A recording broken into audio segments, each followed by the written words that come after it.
I'm going 80 miles to Connecticut to see Ed at the University of Connecticut. I'll be staying 2 nights, so I'm gonna ride out, ride back with a day gap in the middle to do the meeting. Didn't see that hole. Starting off on the East Bay bike path, lovely as always.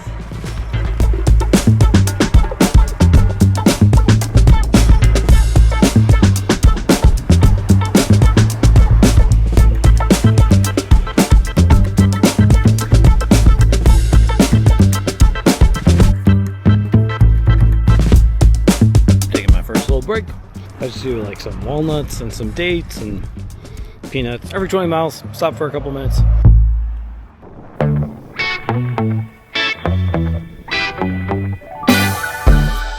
30 miles in. I'm surprisingly feeling a little demotivated. I don't know if I'm just tired or something, but hoping this turns around soon and starts to be more fun. I've also been on the bike path for really like 2 hours and that just gets kind of boring. And this is already better. It's nice just to be back on some roads. I never thought I'd be so happy to see it climb.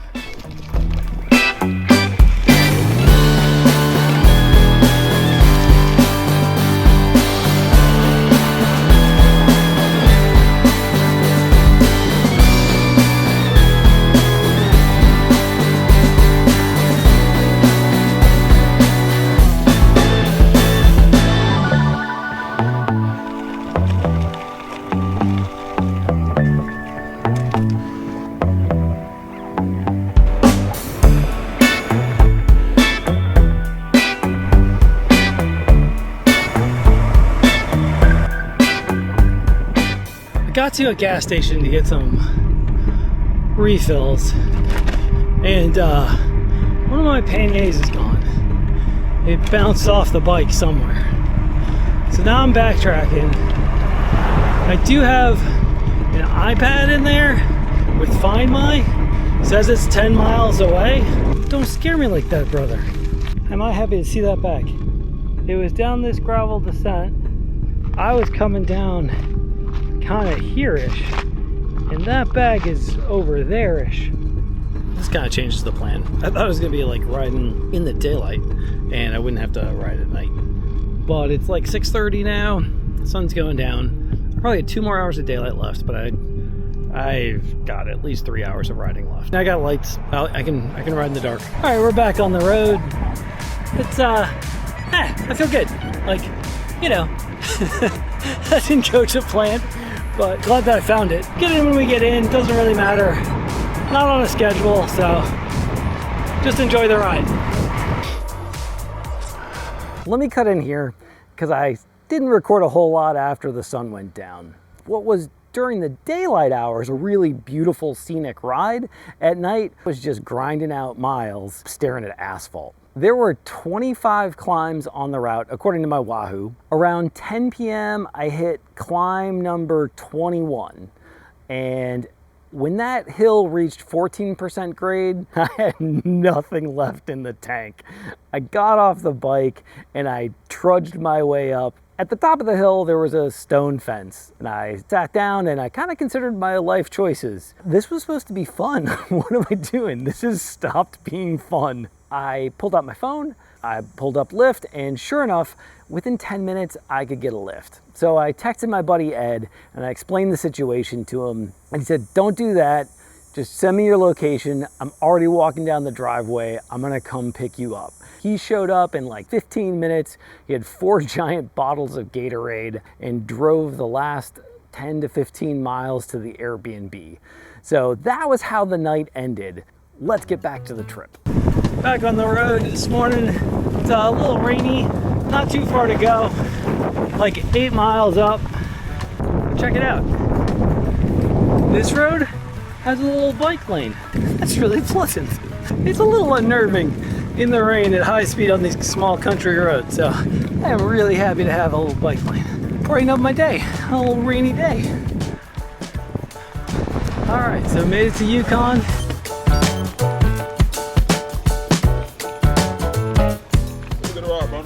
Right? Hop on the handlebars. So I'm getting ready to head back home. Try to make sure that this time it goes better than the ride out. It was touch and go towards the end there. And so I was just a little nervous. And I'm trying to figure out, why am I nervous? What do I need to do differently? And securing the bike bag's better, right? Because, I lost that bike bag. It added 20 miles to the ride. It added really a couple of hours to it. Also, I got really nervous about running out of water because I had not done a good job of planning where the stops were. I liked the route a lot. I used the commute setting to find quiet roads, which was great, but the downside is there's just almost nothing at regular intervals, and sometimes you got to leave the route for a little bit, half a mile just to find a gas station. But I was just doing it when I needed it, and sometimes that was very discouraging to be like, oh my god, I gotta go 5 miles out of my way now at this point. Last night, what I did was I sat down. Komoot actually has the ability to do 2 things that were really helpful. One was show mile markers. So every 5 miles, it shows a mile marker on your route.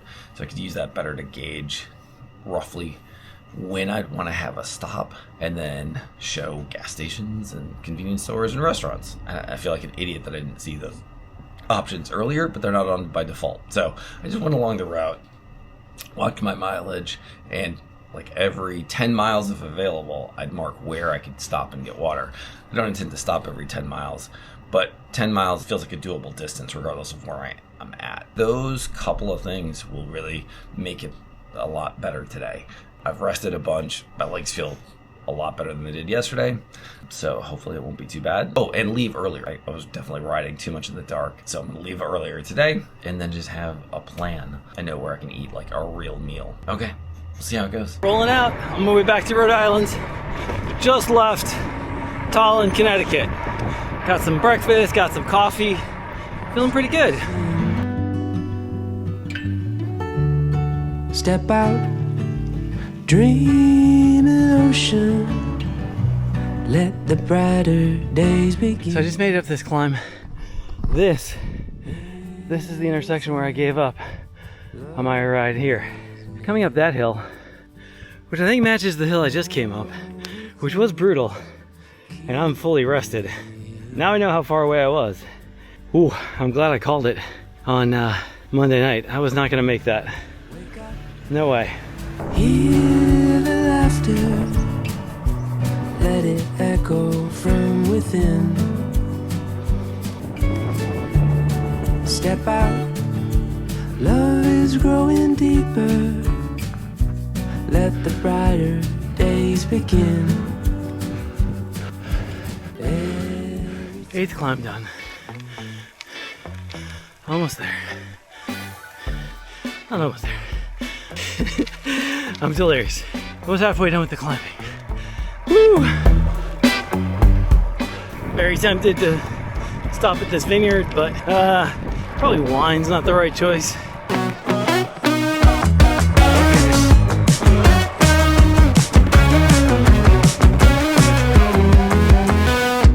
Big smile, a funny face, storm cloud or a bit of shade. I died of fashionably late, out of my mind, or barely sane. I'm trying to catch a breath, but breathing it in and drumming. Those are some pretty bad storm clouds behind me. Blue sky over there. I got my fellow toes though. Yeah, it's raining right here. But wow, weird weather.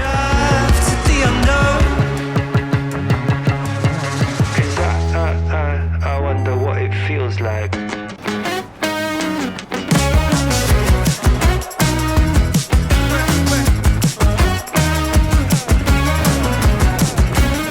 So let's wrap up.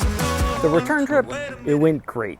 This trip, for me, really was to serve 2 purposes. I wanted to go see Ed, my buddy at UConn, for sure, but I chose to ride out because I wanted to use this trip as kind of a shakeout ride.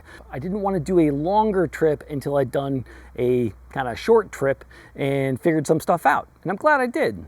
So beyond the stuff that we've already talked about, there's a few lessons I learned that I'm going to take with me before the next trip. Number 1, I bought a bunch of air tags and I'm putting them in all my bags and stuff.